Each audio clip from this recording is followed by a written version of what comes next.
नमस्कार दोस्तों, आपका मेरे चैनल में हार्दिक स्वागत है। दुनिया में हर व्यक्ति घर में चाहता है धन हो, सुख समृद्धि हो तथा यश हो, और हर कोई यशस्वी ही बनना चाहता है। इन सब चीजों को पाने के लिए व्यक्ति विभिन्न प्रकार के उपाय करता है। चाहता है कि उसके घर में हमेशा सुख हो, समृद्धि हो तथा मेरा घर वैभवशाली हो और मेरे घर में कभी धन की कमी ना हो। इसलिए वास्तु शास्त्र में कुछ ऐसे उपाय बताए हैं जिससे आप माता लक्ष्मी को प्रसन्न कर सकते हैं। और यह मान्यता है कि यदि माता लक्ष्मी किसी व्यक्ति पर प्रसन्न हो जाएं, तो उस व्यक्ति को वो रंक से राजा बना देती हैं, और यदि माता लक्ष्मी रुष्ट हो जाएं, तो उस व्यक्ति को कंगाल भी बना देती हैं। इसलिए वास्तुशास्त्र में कुछ ऐसी बातों को बताया गया है जिससे कि माँ लक्ष्मी अप्रसन्न हो जाती हैं। अतः आपको उन बातों के बारे में मालूम होना चाहिए और उन बातों का विशेष ध्यान रखना चाहिए कि जिन चीजों की वजह से घर में नकारात्मक ऊर्जा बढ़ जाती है तथा साथ ही साथ माता लक्ष्मी भी रुष्ट हो जाती हैं। इसलिए आपको अपने घर की रसोई में कुछ ऐसी चीजें हैं जिनकी मात्रा कभी कम नहीं होनी चाहिए, और उनमें से कुछ 4 चीजें ऐसी हैं जिनके बारे में मैं आज आपको बताऊंगा। साथ ही साथ यह भी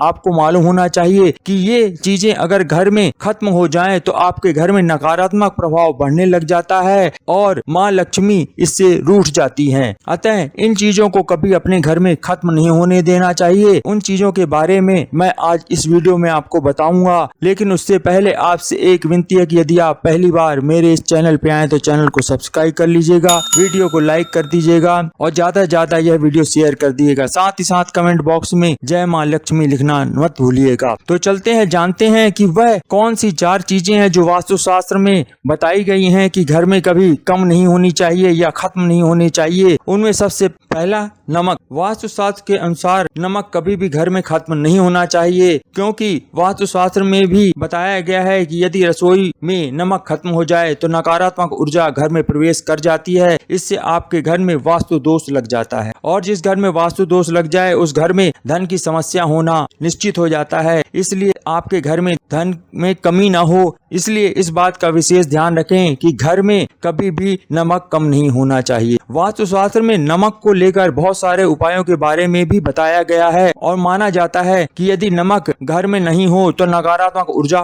बढ़ जाती है। और माना जाता है कि जिस प्रकार भोजन में नमक नहीं होने से स्वाद गायब हो जाता है, आप स्वादहीन खाना खाते हैं, और उसी तरह रसोई से नमक खत्म होने पर आपका जीवन बेस्वाद हो सकता है। आपका जीवन बेस्वाद ना हो, आप ध्यान रखें कि आपकी रसोई में नमक कभी भी खत्म नहीं होना चाहिए। दूसरा, हल्दी। वास्तुशास्त्र में हल्दी का उपयोग शुभ कार्यों में अवश्य किया जाता है, इसीलिए हमेशा हल्दी का इस्तेमाल शुभ कार्यों में करते हैं। इस हल्दी से भोजन में रंग रूप लाने के साथ साथ शुभता का कारक भी होती है। इसी कारण से हल्दी का प्रयोग घरों में बताया गया है। विशेष रूप से ज्योतिष शास्त्र के अनुसार घर में हल्दी खत्म होना अशुभ माना जाता है। इससे कुंडली में गुरु ग्रह का दोष लगता है, इसलिए आपकी रसोई में हल्दी कभी खत्म नहीं होनी चाहिए। यदि खत्म हो जाएगी तो आपके घर में होने वाले शुभ कार्यों में परेशानियां आ सकती हैं। इसलिए आपके घर में जब भी हल्दी खत्म हो उससे पहले ही आप घर में हल्दी ले आएं। यानी यह ध्यान रखना है आपको कि घर में जब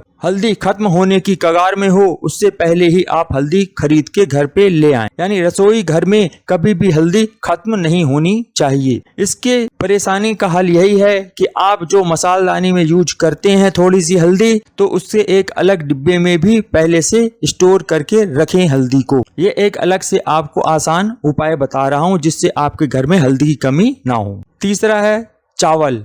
जब भी किसी भगवान की पूजा की जाती है या आराधना की जाती है तो उसमें चावल का इस्तेमाल अवश्य किया जाता है। यानी जब भी पूजा पाठ किया जाता है उसमें हम हमेशा चावल का इस्तेमाल अवश्य करते हैं। इसीलिए कुछ लोग तो चावल का सेवन ही बहुत कम करते हैं तथा वह अपने राशन में कभी कभी यह चावल मंगवाते ही नहीं हैं। अतः आपको यदि घर में धन संबंधी दिक्कत आ रही है तो आप देखिएगा, शायद हो सकता है आपके घर में चावल राशन के साथ नहीं मंगवाते होंगे। और अगर आप यह गलती कर रहे हैं तो आपको रसोई में चावल होना बहुत ही जरूरी है। चाहे आप चावल खाएं या ना खाएं, लेकिन थोड़े से चावल अवश्य खरीद के राशन में घर में रखनी चाहिए। यदि आप चावल खाते हैं तो आप अवश्य मंगाते होंगे होंगे यह उनके लिए है। जैसे बहुत लोग चावल खाना पसंद नहीं करते हैं, अगर आप नहीं खाते हैं तो भी आप थोड़े से चावल अवश्य अपने रसोई घर में ला के रखें। यदि आप चावल नहीं रखेंगे तो इससे आपको शुक्र ग्रह का दोष लगता है, और शुक्र ग्रह शरीर से जुड़ा हुआ होता है। शुक्र ग्रह शरीर का कारक होता है। यदि आपका शरीर बीमार रहने लग जाएगा तो आप काम पे नहीं जाएंगे, तो आपके धन आगमन में दिक्कत होगी। यदि आप व्यापारी होंगे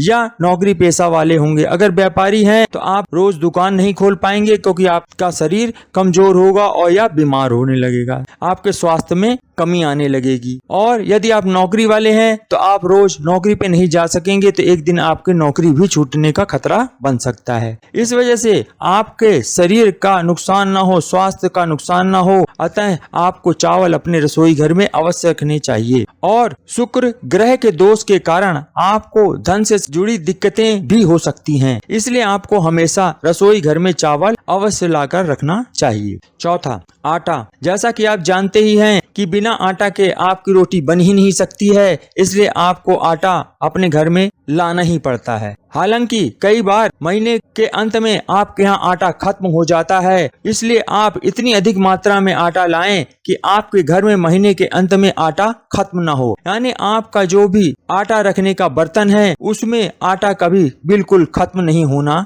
चाहिए, उसमें थोड़ा बहुत आटा अवश्य होना चाहिए। यदि आटा बिल्कुल खत्म हो जाता है तो यह भी अशुभ माना गया है, इससे आपके मान सम्मान की हानि होती है। अतः आपके घर में आटा हमेशा रहना चाहिए। आपकी रसोई घर में रखे हुए आटे के बर्तन में कभी भी आटे की कमी ना हो, इस चीज का आप विशेष ध्यान रखें। समय समय पर आपको यह जरूर देख लेना चाहिए कि आटा बिल्कुल खत्म तो नहीं हो गया है। ये वो 4 ऐसी चीजें हैं जो कि आपकी रसोई में हमेशा घर पे रहनी चाहिए। अगर यह आपके घर में नहीं रहेंगी या खत्म हो जाती हैं तो फिर आप समझ लीजिए आपको धन आगमन में रुकावटें पैदा हो सकती हैं, आपके जीवन में धन संबंधी परेशानियां भी बढ़ सकती हैं। यह आपके घर में ना हो, इसलिए इन चीजों का विशेष ध्यान रखें। आशा करता हूँ यह जानकारी आपको अच्छी लगी होगी, और ऐसी ही जानकारी मैं अपने इस चैनल पे देता रहता हूँ। यदि आप पहली बार मेरे इस चैनल पे आए, चैनल को सब्सक्राइब अवश्य कर लीजिएगा और बेल आइकन भी दबा दीजिएगा। वीडियो को लाइक कर दीजिएगा, ज्यादा से ज्यादा वीडियो शेयर कर दीजिएगा, और अंत में कमेंट बॉक्स में जय माँ लक्ष्मी लिखना मत भूलिएगा। जय माँ लक्ष्मी की। धन्यवाद।